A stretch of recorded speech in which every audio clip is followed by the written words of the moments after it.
Bismillahirrahmanirrahim. Assalamualaikum warahmatullahi wabarakatuh. Kita masuki ke pertemuan kelima dalam pemodelan sistem dengan UML pada bagian pertama. Sebelumnya kita sudah memahami tentang konsep beberapa pengaplikasian dalam perancangan sistem sebuah perangkat lunak, di mana dalam perancangan sebuah sistem perangkat lunak perlu kita membuat sebuah pemodelan, atau sebelum kita mengaplikasikan ke dalam bentuk aplikasi, kita akan coba pembuatan pemodelan sistem itu sendiri. Adapun metode yang digunakan dalam pemodelan sistem dengan berbasis UML. Oke, baiklah. UML merupakan kepanjangan dari Unified Modeling Language. Artinya di sini kita akan berbicara tentang bahasa model dari sebuah sistem, di mana dari bahasa yang kita racik, yang kita ramu dari informasi ataupun dari data-data klien yang mungkin bahasanya itu dari segi language menggunakan bahasa manusia ya. Misalkan seperti permintaan klien, sistemnya dibuat seperti ini, lalu bisa login, menampilkan menu utama, nanti menu utama akan ada menu-menu seperti ini, lalu akan ada siapa saja bisa mengakses. Nah, semua itu kan awalnya diringkas atau dirangkum dalam sebuah narasi berbahasa Indonesia. Selanjutnya, dari informasi narasi tersebut akan kita rangkum secara detail dalam bentuk modeling language agar mempersingkat isi data dari si klien, dan juga kita dapat mengetahui lebih detail dan lebih jelas alur kerja yang akan kita buat nanti dalam sebuah perakitan perangkat lunak. Di sini ada beberapa pakar yang mengartikan UML itu sendiri dari menurut Boch ya. UML adalah bahasa standar untuk menulis blueprint. Ya, UML dapat digunakan untuk memvisualisasikan, menentukan, membuat dan mendokumentasikan artefak dalam sistem perangkat lunak secara intensif. Jadinya menurut si Boch ini, UML ini merupakan bahasa standar di mana bahasa ini dapat kalian gunakan ketika kalian bekerja sama antar pengembang baik lintas daerah maupun lintas negara. Karena apa? Karena untuk UML ini berbasis skala bahasa internasional yang dapat digunakan ataupun dapat dimengerti oleh orang lain yang notabene kita memiliki bahasa yang berbeda-beda.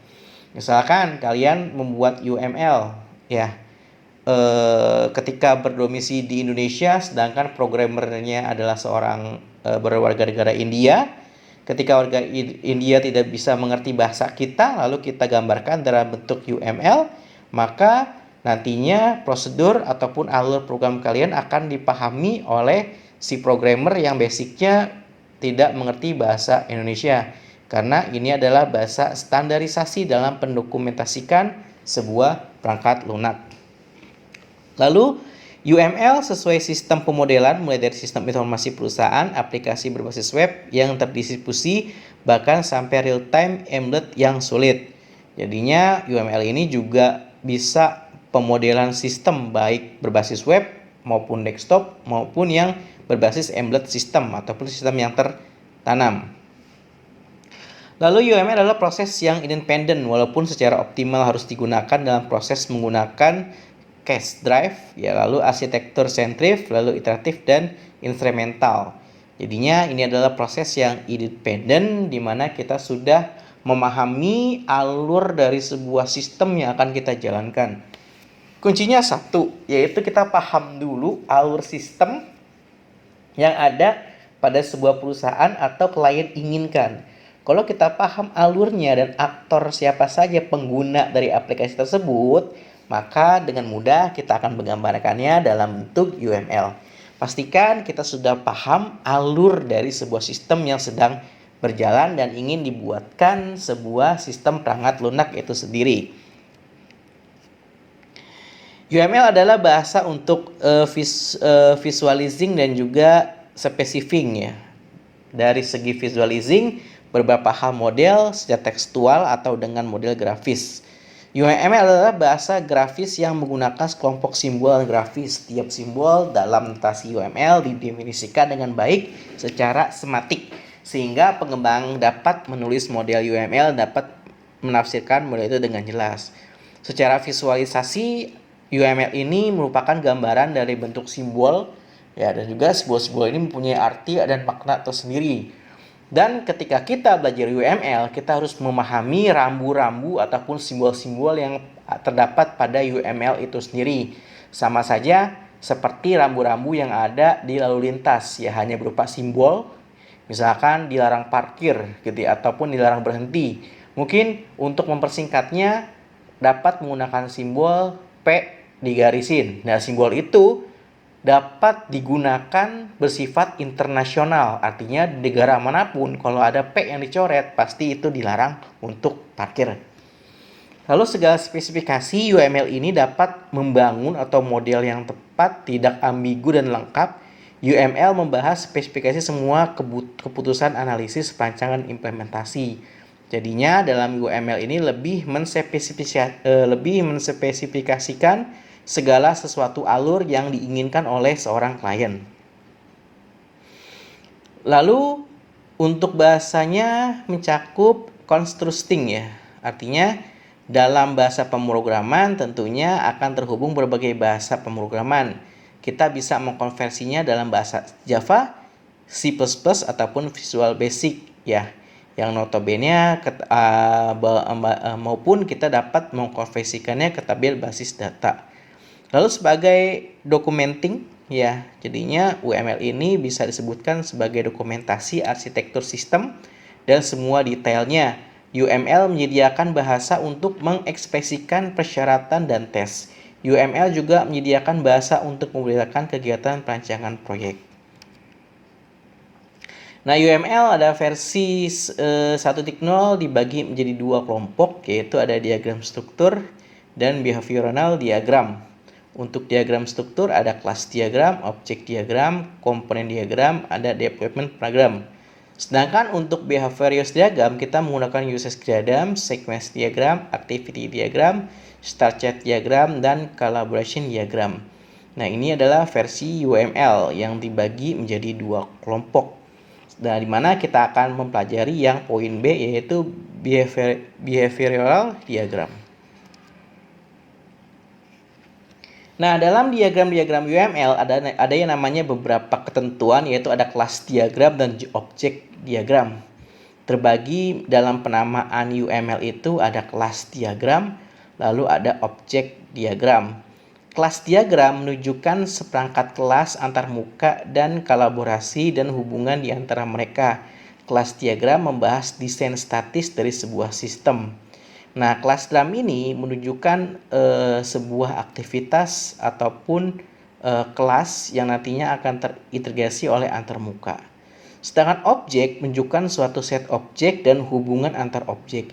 Diagram objek memodelkan instance dari hal-hal yang terdapat dalam kelas diagram.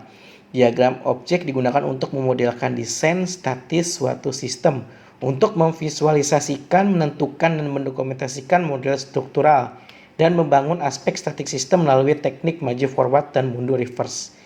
Jadinya dalam penulisan UML ada dua jenis penulisan, antara kelas diagram dan juga objek diagram. Lalu ada komponen diagram itu sendiri, menunjukkan organisasi dan ketergantungan antar sekelompok komponen.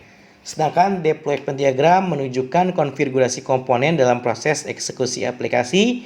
Diagram ini terdiri dari node yang merupakan perangkat keras dan membungkus satu ataupun lebih komponen. Sedangkan kita masuk use case diagram itu sendiri adalah menunjukkan sebuah interaksi antar satu atau lebih aktor dengan sistem informasi yang akan dibuat. Diagram ini sangat penting dalam mengatur dan membedakan perilaku sebuah sistem. Ya, artinya dalam use case ini akan menggambarkan sebuah perilaku atau aktor tertentu dalam menjalankan sebuah perannya dalam menjalankan sebuah sistem itu sendiri. Lalu ada sequence diagram, ya, diagram interaksi yang menekankan urutan waktu pada pesan, menempatkan objek yang berpartisipasi dalam interaksi pada sumbu X dan menempatkannya antar objek sepanjang sumbu Y, sedangkan waktu digambarkan dari atas ke bawah. Nah, sequence diagram ini adalah alur hubungan antara kelas dan juga objek yang lebih mendetail daripada use case diagram. Lalu activity diagram menunjukkan arus atau aktivitas yang dilakukan oleh sebuah sistem. Jadinya dalam aktivitas sebuah aktor yang dilibatkan, aktivitas apa saja yang dapat dilakukan oleh sebuah aktor dalam berperan menjalankan sebuah sistem informasi pada sebuah perusahaan tersebut. Nah, jadinya untuk activity diagram hanya menggambarkan seputar aktivitas dari sebuah aktor. Lalu ada state chart diagram menggambarkan perubahan status atau transisi status dari sebuah mesin atau sistem objek. Ya, lalu state chart ini sangat penting dalam memodelkan perilaku antarmuka kelas atau kolaborasi yang menentukan perilaku dari sebuah objek yang sangat berguna dalam memodelkan sistem reaktif.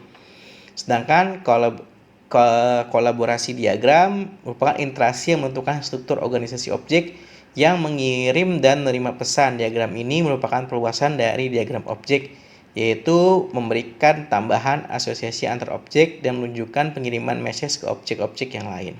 Berarti ini adalah gabungan dari beberapa diagram-diagram yang sudah terbentuk sebelumnya.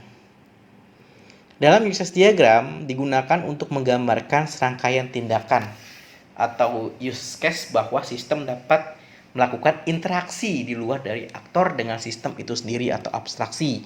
Use case juga digunakan untuk mengetahui fungsi apa saja yang ada dalam produk sistem dan siapa yang berhak menggunakan fungsi-fungsi itu. Nama use case didefinisikan semudah mungkin dan dapat dipahami.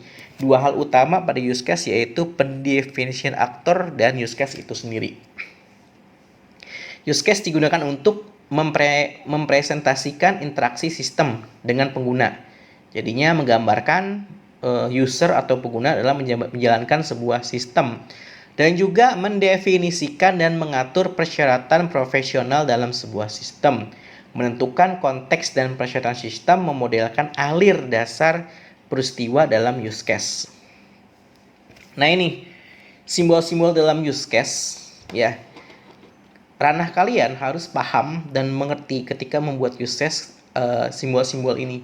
Biasanya nanti sering dipertanyakan, misalkan ketika kalian skripsi, ketika kalian mengambil sebuah pemrograman, maka kalian wajib mengetahui simbol-simbol ini. Jangan sampai kita membuat use case tapi tidak paham akan simbol-simbolnya. Nah, ini ya simbol ya, namanya use case ya, digambarkan dengan eclipse ya, dan nama use case menggunakan kata kerja. Sedangkan aktor bentuknya orang-orang seperti ini ya, menggambarkan pengguna atau orang sistem atau eksternal entitas yang menyediakan atau menerima informasi. Merupakan lingkungan luar dari sistem. Nama aktor menggunakan kata benda ya. Aktor utama digambarkan pada pojok kiri atas dari diagram. Lalu ada asosiasi menggambarkan bagaimana aktor berinteraksi dengan use case, bukan menggambarkan aliran data informasi. Jadinya untuk garis ini adalah menggambarkan sebuah aktor dapat berinteraksi dengan use case. Use case itu ini ya, yang but ini. Ini use case, ini aktor. Lalu ini asosiasi dan generalisasi. Gambar generalisasi antara use case dan antar aktor dengan panah tertutup yang mengarah pada child dan parent. Jadinya kalau ada tanda panah, ini adalah hubungan use case atau aktor antara anak dan juga orang tua. Nanti akan kita coba praktikan.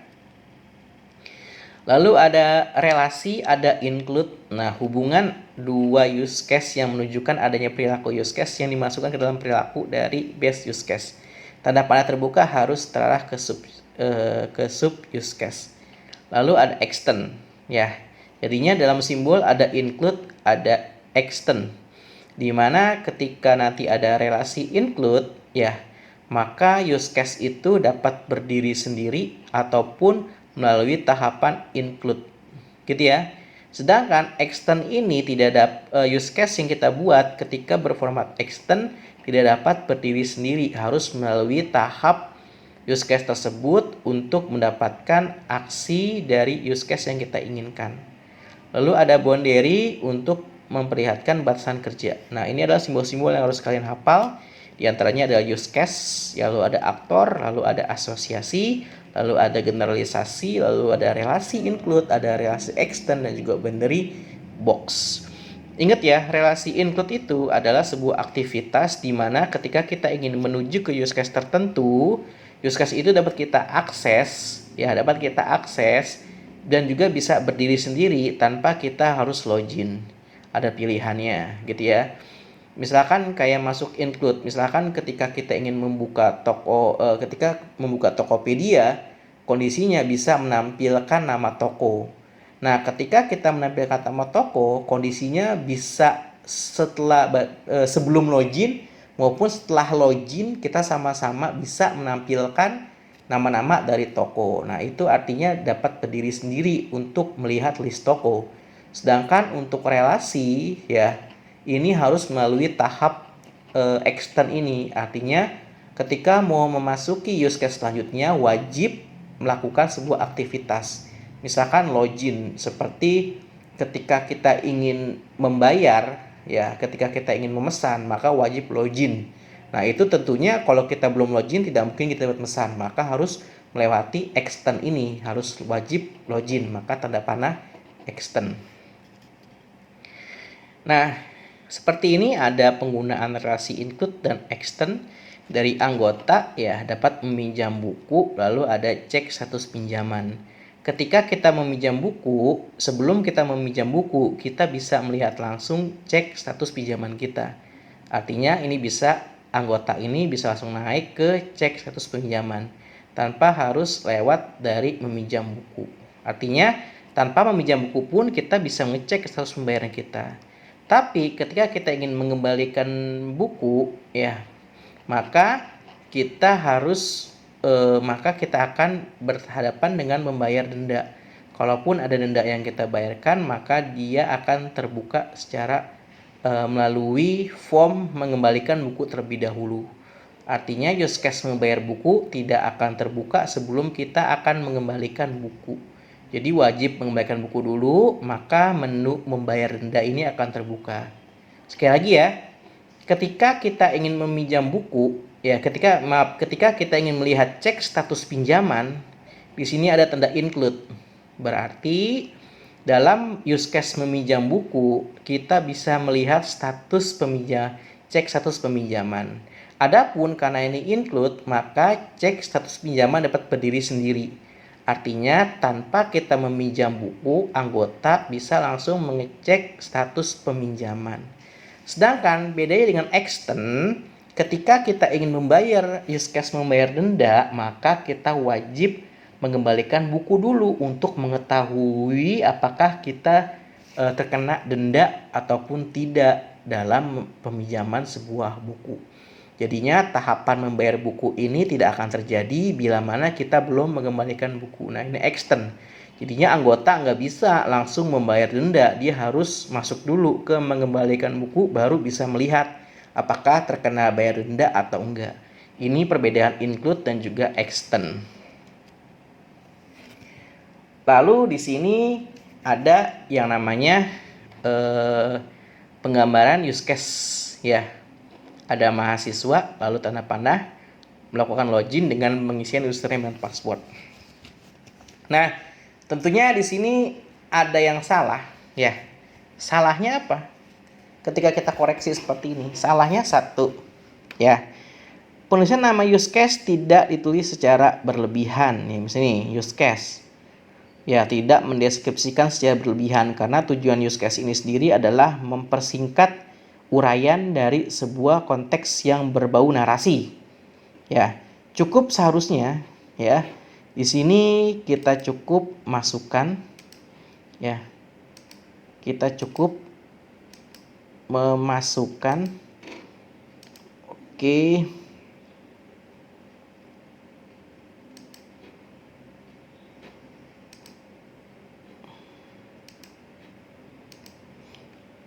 di sini kita hanya memasukkan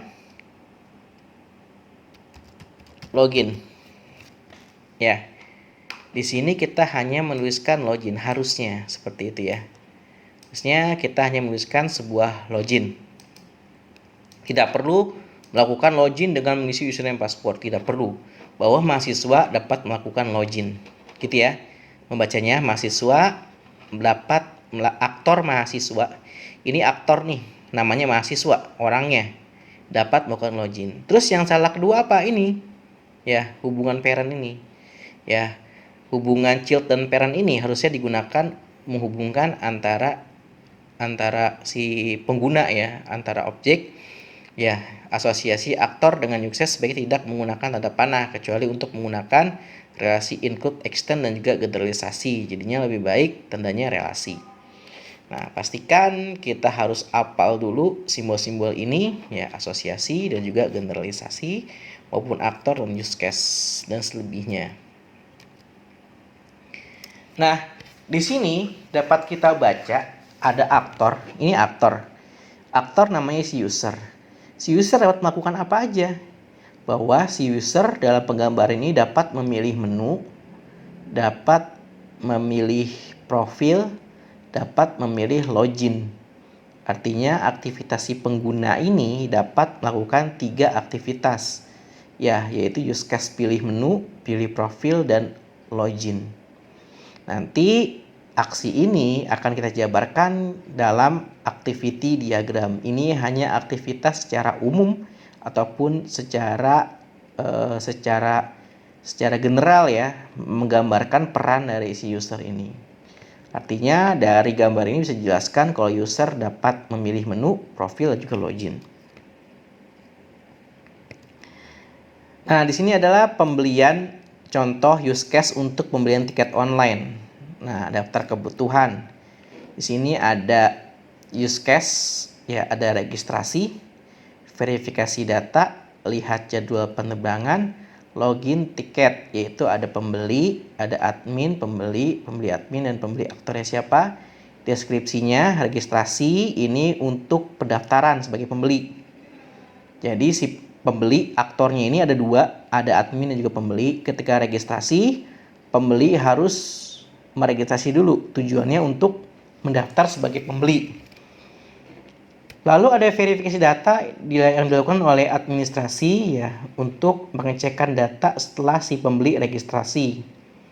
Lalu setelah pembeli sudah memiliki login ya, sudah. Jadi pembeli ini ya, setelah dia belum masuk login, dia bisa melihat jadwal penerbangan ya. Jadi si pembeli ini sebelum login juga sudah bisa dapat melihat jadwal penerbangan. Tetapi ketika dia ingin melakukan beli tiket, maka wajib login dulu ya, wajib login dulu dan baru bisa beli tiket. Kalaupun dia hanya melihat-lihat, maka statusnya hanya bisa sampai di sini saja nih, hanya bisa lihat jadwal saja. Nah, semua ini kan informasi alur dari sebuah sistem dalam pembelian tiket online. Misalkan seperti itu, kita tentukan dulu use case-nya apa, aktornya siapa, lalu deskripsinya siapa, lalu kita gambarkan seperti ini. Nah, dari tabel itu jelas dari sini ya, di sini ada aktivitasnya ya, ada boundary-nya.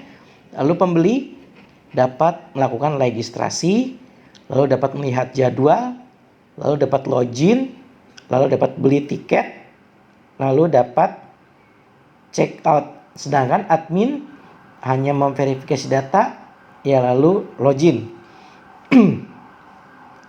Nah, pembeli di sini ada include ya. Artinya apa?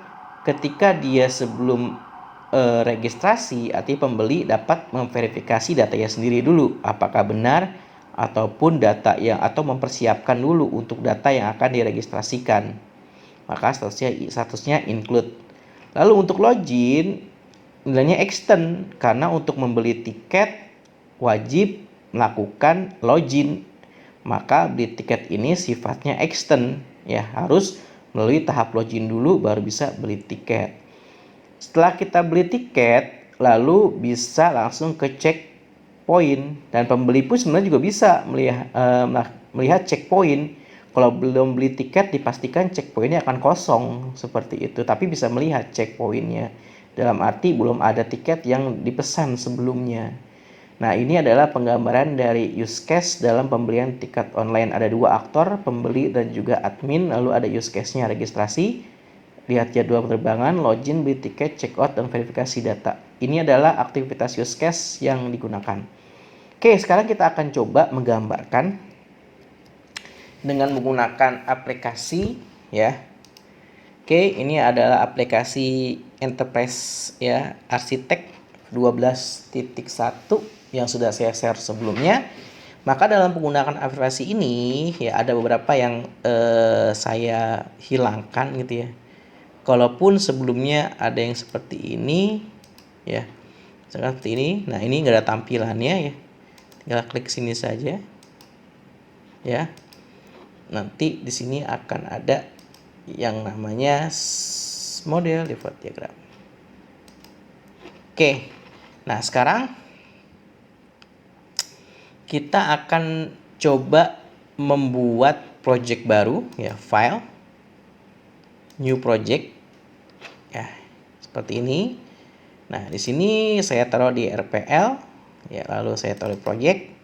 Lalu di sini saya membuat informasi tentang use case pembelian tiket online, yaitu tiket online. Tiket online use case-nya. Saya save.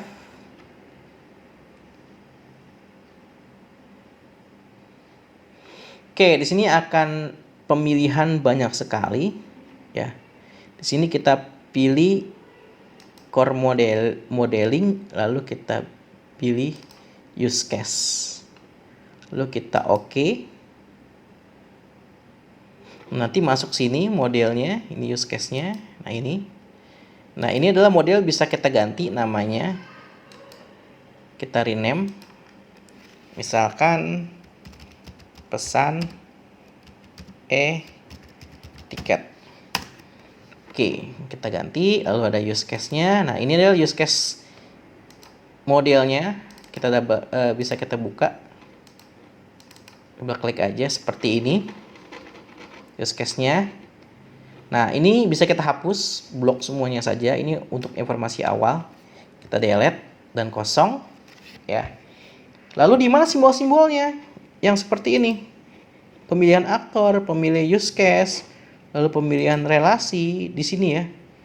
Ada tanda panah ke kanan, show, ada namanya diagram toolbox. Nah, muncul diagram toolbox-nya seperti ini, dan ini lembar kerja kita. Nah, sekarang kita akan buat dulu untuk boundary-nya. Ya, ini adalah lingkungan kerjanya. Ya, tadi namanya apa? Kita namakan dulu. Ya, oke. Misalkan ini tiket online.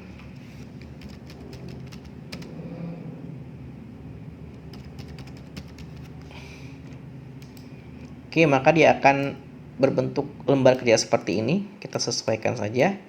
Selanjutnya ada aktor. Nah, ini aktor nih. Kita klik aja, lalu tanda plus, tambahkan. Nah, oke, di sini pembeli. Apply, lalu oke. Selanjutnya ada aktor kedua yang namanya adalah si admin. Apply, lalu di oke.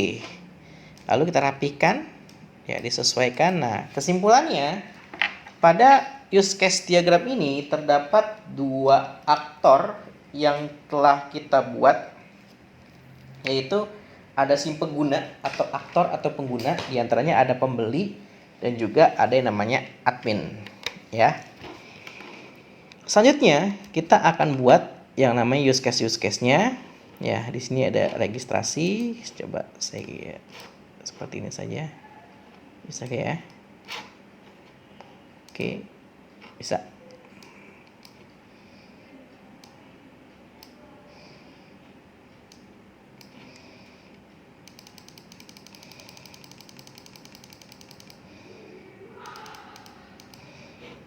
Oke. Selanjutnya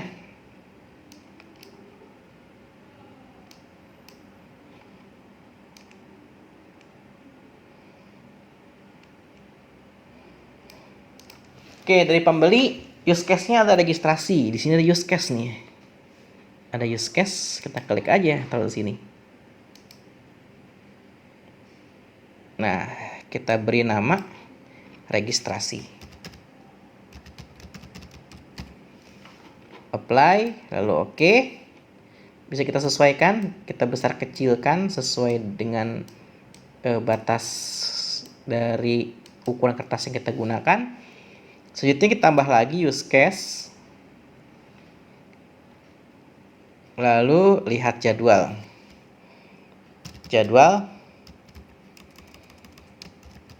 Lihat jadwal penerbangan. Oke, seperti ini. Kita boleh kecilkan, boleh kita besarkan sesuai dengan kapasitas ukuran kertas yang akan kita gunakan. Jangan terlalu kecil banget, nanti tulisannya nggak terlihat. Lalu dia bisa login.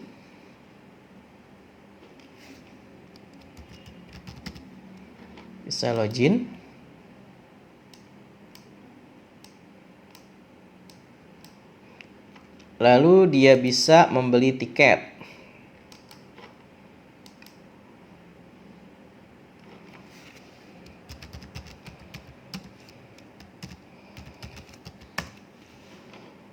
Oke, membeli tiket seperti ini. Nah, selanjutnya yang kita pahami, lalu ada lagi yang namanya simbol ini. Ya, asosiasi menggambarkan bagaimana aktor saling berinteraksi dengan use case. Berarti aktor berhubungan dengan si use case dengan menggunakan asosiasi. Ini ya, asosiasi dengan cara seperti ini. Kita klik, ada tanda panahnya. Kita klik tanda panahnya, kita tahan, lalu kita sampai ke register seperti ini. Nanti ada pilihannya nih. Kita pilih sebagai association. Nah, seperti ini. Bisa kita rapikan seperti ini, misalkan mau seperti ini. Klik panah lagi, klik tanda panahnya, tahan. Masukkan ke sini. Association. Bisa kita rapihkan. Association bisa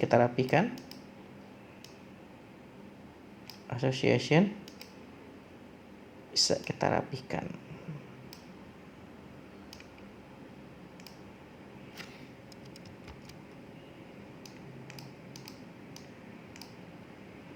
Seperti ini. Artinya pembeli dapat registrasi, lihat jadwal, login, dan membeli tiket. Selanjutnya kita masuk ke admin. Ya, admin bisa use case-nya kita tambahkan lagi. Verifikasi. Oke.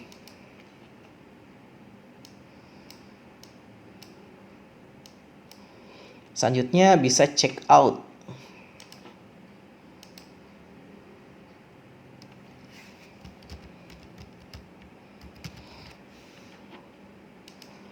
Nah, untuk mengganti bagaimana kalau salah? Double klik aja.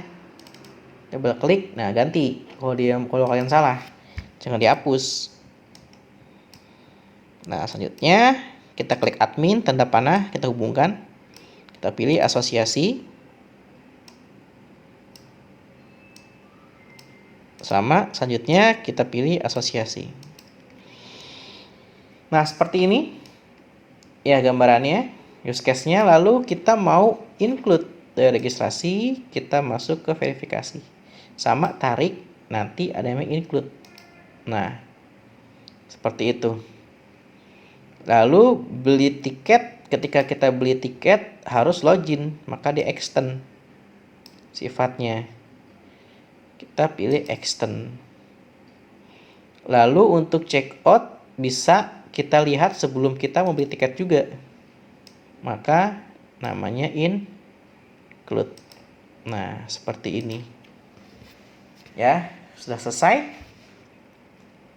Ya, sudah jadi use case kita. Kita akan perbesar. Nah, seperti ini use case yang sudah kita buat dengan menggunakan aplikasi Enterprise Architect. Sebenarnya banyak aplikasinya ya dalam pembuatan UML, itu opsional.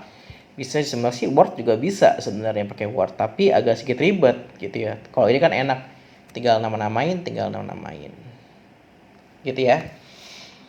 Oke, selanjutnya setelah ini sudah jadi, ya ini adalah use case untuk toko online. Nah ini deskripsinya, ya. Use case menyediakan layanan pembelian tiket online, bahwa ini adalah pembelian tiket online secara keseluruhan. Deskripsinya, aktor, lalu nama use case-nya ada aktor, ada pembeli, lalu precondition login, lalu precondition melengkapi data penumpang. Nah ini lebih detail ya, lebih detail lagi, bahwa setelah login maka melengkapi data penumpang, memilih cara pembayaran, melakukan check out, lalu dia bisa enter relasinya, enter di login. Nah ini adalah spesifikasi use case-nya dalam membelikan tiket. Nah selanjutnya dijelaskan lagi dalam skenario use case-nya. Satu, pembeli melakukan registrasi. Ya, ini aktornya nih yang bekerja. Lalu sistemnya, sistem menyimpan data registrasi. Ini ya sistem ini ya. Sistemnya, lalu pembeli melihat jadwal penerbangan. Lalu sistem akan menampilkan jadwal penerbangan. Ya. Lalu si aktor dapat membeli tiket penerbangan. Lalu sistem menampilkan form untuk mengisi data pembeli. Lalu si aktor mengisi data pembeli, lalu si sistem menampilkan halaman untuk memilih cara bayar. Lalu setelah si aktor atau pembeli memilih cara bayar, maka dari sistem akan menampilkan halaman checkout, lalu memberi notifikasi pembelian tiket melalui email, yaitu pembelian melakukan pembayaran, pembelian konfirmasi pembayaran, sistem mengirimkan email ke tiket melalui email. Nah ini adalah proses use case lanjutan. Jadinya alurnya yang lebih mendetail dari skenario use case yang kita buatkan.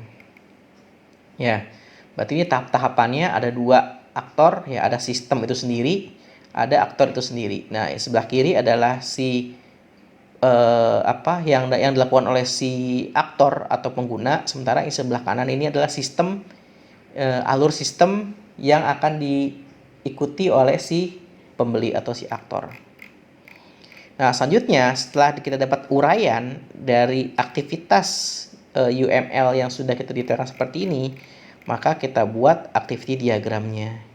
Ya, ingat ya, activity diagram ini adalah suatu aktivitas yang digunakan lebih mendetail daripada use case, gitu ya.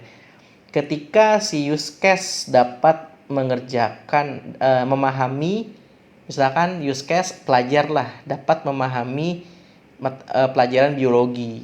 Nah, di activity-nya ini biologi itu kan banyak materinya segala macam. Nah, aktivitas apa saja yang sudah dipelajari oleh mahasiswa tersebut dalam materi pelajaran biologi? Misalkan sudah memahami simbiolisme, lalu sudah memahami fotosintesis, lebih mendetail lagi dalam aktivitas diagramnya. Nah, ini simbol the star, ya awal. Lalu ada end, akhir. Ini ada aktivitas. Lalu ada join, ini menggabungkan dua atau lebih aktivitas. Ya, lalu ada fork ya yang membagi alir. Lalu ada delicious, ada kesimpulan, ada connector, ada swim lane. Nah, ini adalah untuk simbol-simbol yang ada pada activity diagram, menjelaskan aktivitas yang dilakukan oleh aktor secara mendetail. Nah, ini ya. Kita lihat pembeli ya. Ini ada dua form, si pembeli sebelah kiri dan sebelah kanan adalah aplikasinya. Kita mulai ya. Lalu si pembeli buka aplikasi. Oke. Begini ya. Si pembeli membuka aplikasi e-ticketing. Lalu ketika membuka aplikasi, dia akan masuk ke sistem. Nah, ini. Masuk ke sistem aplikasi online, yaitu dia akan menampilkan menu aplikasi. Nah, setelah dia menampilkan menu aplikasi, maka si pembeli pilih pembelian. Jadi di sini ada aplikasi pembelian, dia pilih nanti pembelian. Setelah pembelian, dia mau melihat jadwal penerbangan nih, dia ingin melihat jadwal penerbangan. gitu ya. Maka dari sistem akan menampilkan jadwal penerbangan. Setelah sistem menampilkan jadwal penerbangan, maka ia ingin membeli tiket penerbangan.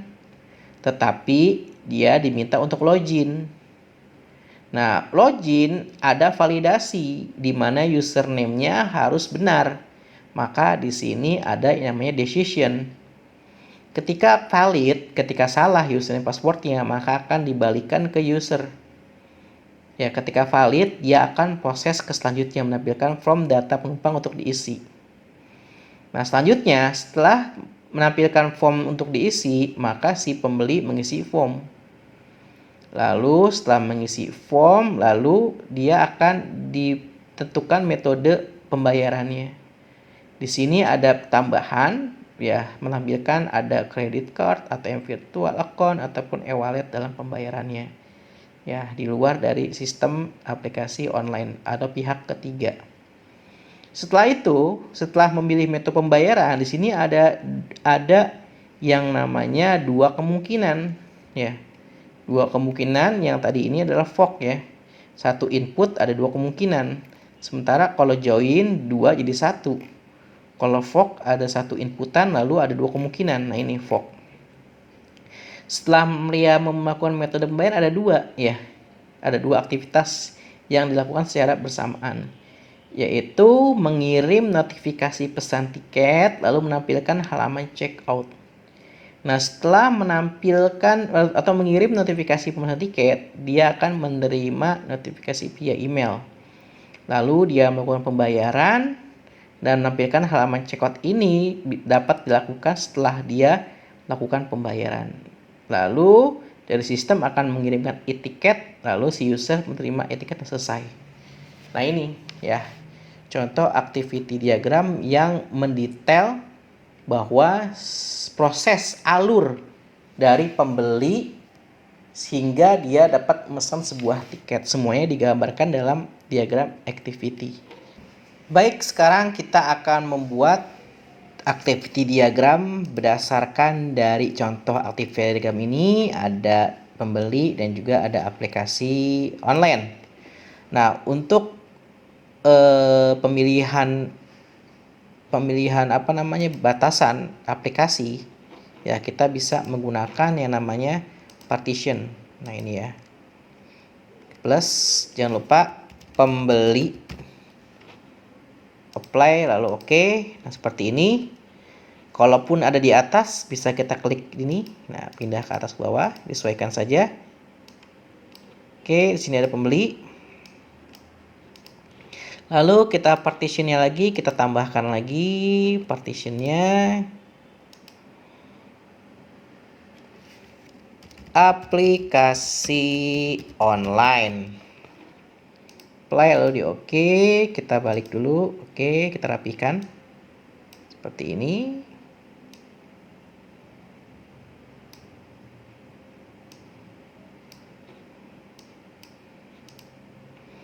Nah, sudah bentuk untuk zona yang kita gunakan. Selanjutnya kita mulai ada inisial. Oke, inisial. Kita start. Selanjutnya di sini ada buka aplikasi e-tiket. Oke. Kita ke activity. Activity. Plus diklik buka aplikasi e-tiket. Kita rapikan, kita sesuaikan bentuk ukurannya. Selanjutnya, ketika kita buka aplikasi e-tiket, maka dapat menampilkan menu aplikasi. Dapat menampilkan menu aplikasi. Tampilkan menu aplikasi. Apply lalu oke. Jangan lupa dirapihkan. Boleh dipanjangin. Oke.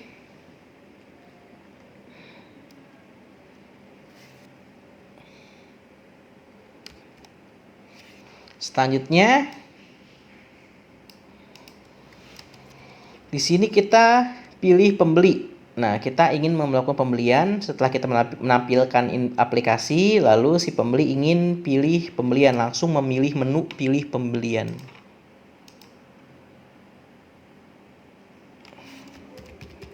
Pilih pembelian.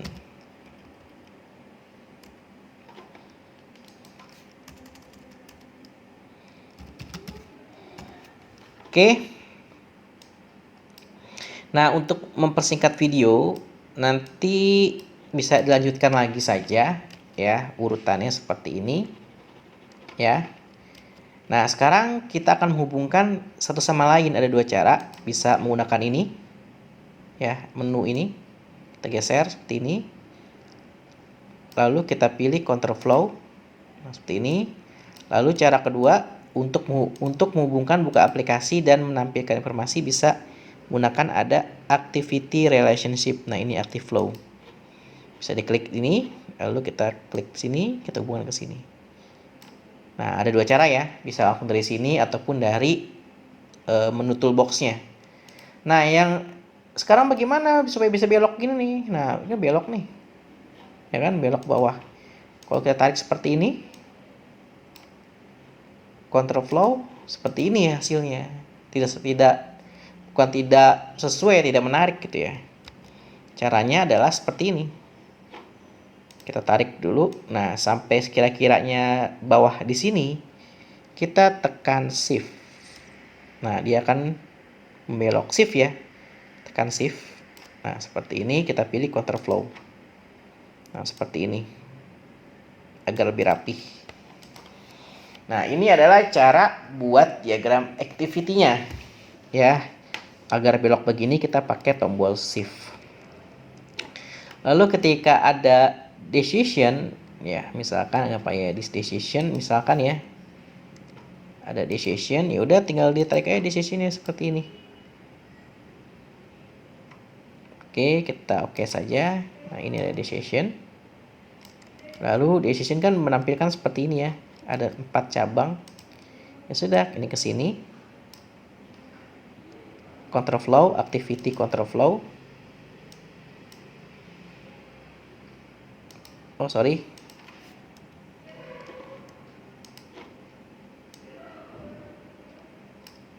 Nah, seperti ini. Ada dua pilihan.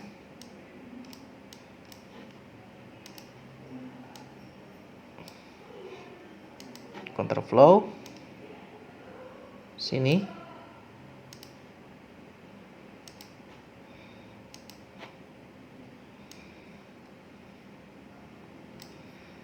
Seperti ini. Lalu dia akan ke bawah. Nah, seperti ini caranya. Action, control flow. Kalau pengen cepet pilihnya. Nah, action satunya yaitu misalkan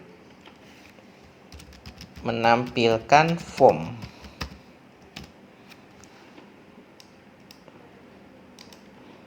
Nah, jadi langsung kebentuk otomatis kayak tarik. Nah, seperti ini dalam menggunakan decision. Oke, selanjutnya intinya ya sudah bisa kebaca ya. Dari pembeli, ini zonanya pembeli, ini zonanya si aplikasi. Dibagi menjadi dua zona dari aktivitas beli tiket. Lalu ada sequence diagram menggambarkan interaksi antar objek di dalam dan sekitar sistem, termasuk penggunaan display dan sebagainya.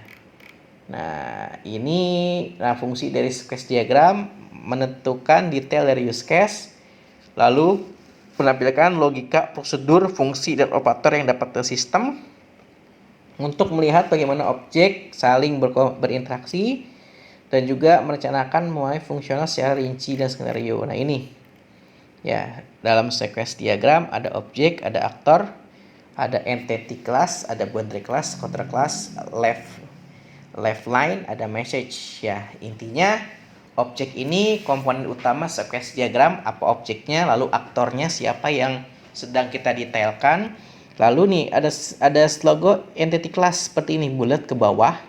Ya, ini menggambarkan hubungan kegiatan yang dilakukan. Kegiatan dilakukan apa saja.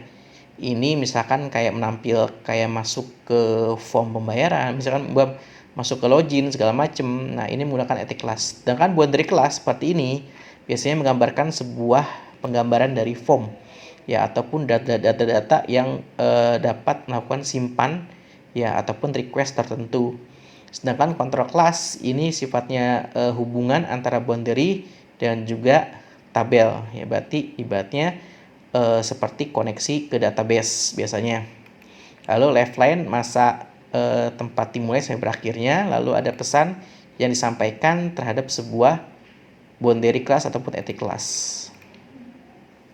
Lalu loop dan kondisinya. Loop dan kondisi menggunakan beberapa interaksi, yaitu cara penandaan sebuah bagian request diagram.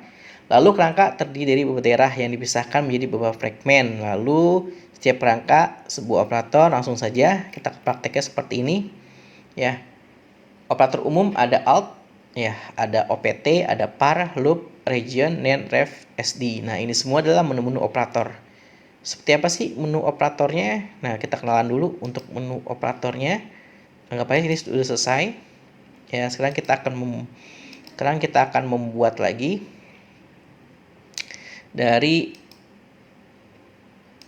nah, ini ya, use case yang tadi, ya, kita buat lagi, kita add lagi, kita add diagram, pilih yang sequence. Nah, ini sequence diagram. Oke, kalau sudah, kita masuk lagi. Nah, ini ada sebuah operator, ada alt, op, par, loop. Nah, ini operator.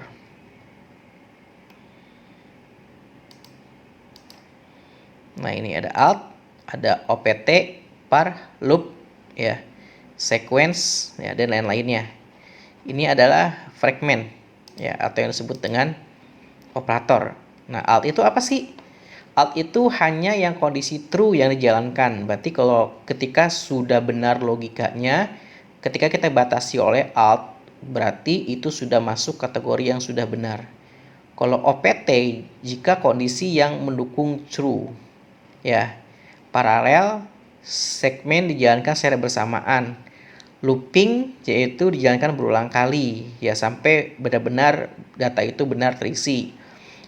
Regional dapat mempunyai satu thread untuk dijalankan.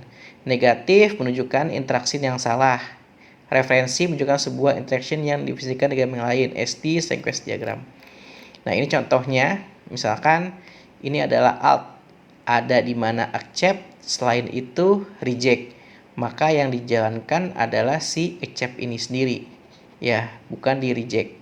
Maka ada dua kondisi yang dijelaskan, dan kondisi yang akan dijelaskan selanjutnya adalah accept. Sedangkan untuk opt, ya, opt ini adalah fragment yang dijalankan jika kondisi yang mendukung true. Nah, ini hanya post comment yang sudah benar. Sedangkan paralel, ya, dijalankan secara bersamaan. Di search Google, search Bing, dan search Ask ini semua dapat dilakukan secara bersamaan. Misalkan selanjutnya looping, ada notifikasi bahwa isi sebuah data yang kita input ini mengalami kesalahan dan akan diulangi lagi sampai benar. Lalu ada negatif, ya, untuk memastikan, mengarahkan yang menunjukkan ke sebuah interaction, ya, menunjukkan interaction yang salah. Jadi ketika salah, negatif dibalikin lagi timeoutnya. Nah, ini sequence diagramnya, bahwa di sini ada beberapa simbol yang kita gunakan, ya, adanya entity class, boundary class, control class, ya, entity dan boundary. Ya, lihat sini ada entity dan juga boundary. Entity jadwal penerbangan, login, ya. Sedangkan boundary class, kenapa bentuknya seperti ini? Karena dia menampilkan tabel. Nah, cara bacanya begini. Dari pembeli, ketika dia buka aplikasi, maka dia masuk ke aplikasi etiket. Nah, aplikasi etiket ini akan menampilkan menu yang akan diberikan oleh si pembeli. Lalu ketika pembeli lihat jadwal, maka masuk ke aplikasi etiket. Selanjutnya, masuk lagi ke lihat jadwal, ya. Dan lihat jadwal, dia akan menampilkan jadwal yang akan dikirimkan oleh aplikasi etiket. Lalu dari aplikasi etiket akan dikirimkan kembali ke pembeli. Lebih detail. Selanjutnya, ketika pembeli ingin beli tiket, ya, maka dia langsung melihat ke jadwal penerbangan. Sudah masuk ke aplikasi, dia masuk ke jadwal penerbangan. Lalu dari jadwal penerbangan disuruh minta konfirmasi untuk login. Nah, ini alt nih ya. Alt kondisi true atau sudah benar, artinya sudah bisa login. Ketika dia sudah bisa login, maka masuknya ke menu login nih. Ya, loop nih, pastikan isi data ya. Isi data looping sampai benar isi datanya, ya, sudah login, lalu diisi data. Nah, selanjutnya setelah dia sudah benar, maka akan menampilkan cara bayar ke pembeli. Selanjutnya si pembeli akan memilih cara bayar di sini, lalu dia akan menampilkan checkout. Selanjutnya bayar tiket pada simbol checkout, lalu dia akan mengirimkan etiketnya ke pembeli. Nah, tentu sequence diagram ini lebih terperinci dibandingkan dari activity diagram. Ya, aktivitas apa saja yang akan dilibatkan dalam sequence diagram. Nah, cara buatnya mudah. Ya. Kita hapus dulu. Nah, di sini kita butuh yang namanya aktor. Ini aktor. Tapi sebelum membuat aktor, oke, aktor. Di sini pembeli. Namanya pembeli, lalu objek yang kedua adalah aplikasi etiket. Nah, aplikasi etiket bisa kita buat seperti ini. Langsung kita bikin objek, ya. Lalu bisa kita bikin, kita bikin dulu seperti ini. Oke, objek 2 kita bikin namanya aplikasi etiket. Nah, ini adalah aplikasi etiket. Ya, sudah terbentuk, bisa kita panjangkan terlebih dahulu seperti ini.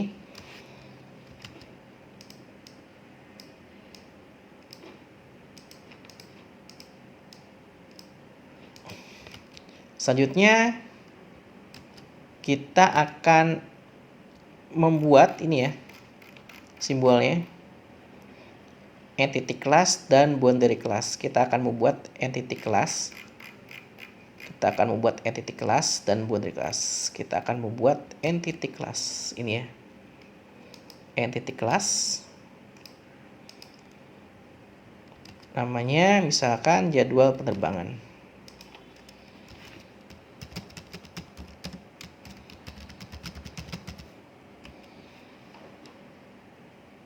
Kita perbesar.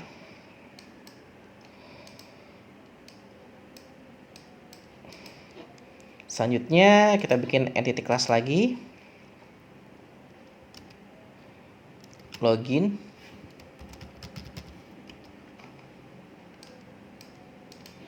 Kita bikin boundary class-nya atau tampilan form yang harus diisi. Data penumpang.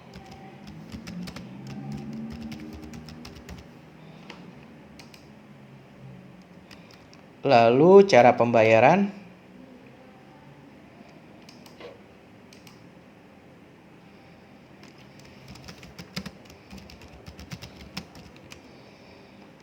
Dan juga checkout dengan menggunakan entity diagram.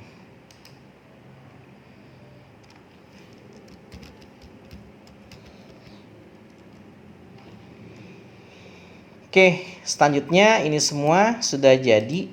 Nah, sekarang kita lihat nih, pembeli dapat buka aplikasi etiket. Kita ke sini saja. Tanda panahnya ada di sini, ya. Kita arahkan ke sini. Nah, ini. Gimana cara menamakannya? Double klik aja panahnya. Nah, ada message-nya, pesan yang ingin disampaikan. yaitu di sini buka aplikasi. Buka aplikasi. Nah, seperti ini. Selanjutnya akan menampilkan menu dari aplikasi, akan menampilkan menu. Caranya klik di sini saja, ada tanda panah, kita balikkan ke sini. Oke, double klik lagi. Menampilkan menu. Nah, seperti ini. Selanjutnya lihat jadwal. Sama, kita buat baru. Ini.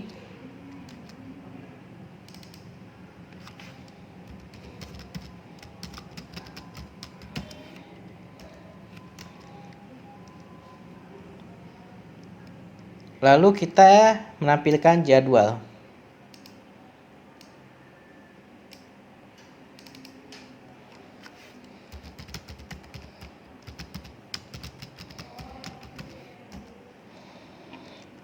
Nah, selanjutnya di sini dalam sistem jadwal penerbangan, lihat jadwal.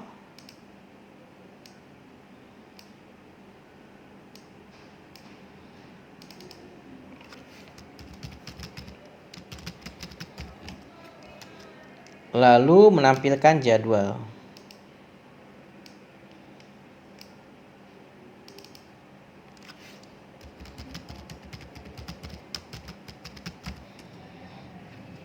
Nah, seperti ini ya kondisinya ya. Nah, bagaimana kalau munculkan alt seperti ini? Silakan diteruskan.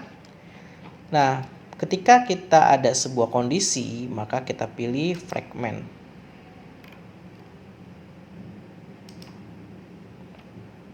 Dengan tipenya alt. Atau sudah kondisi benar.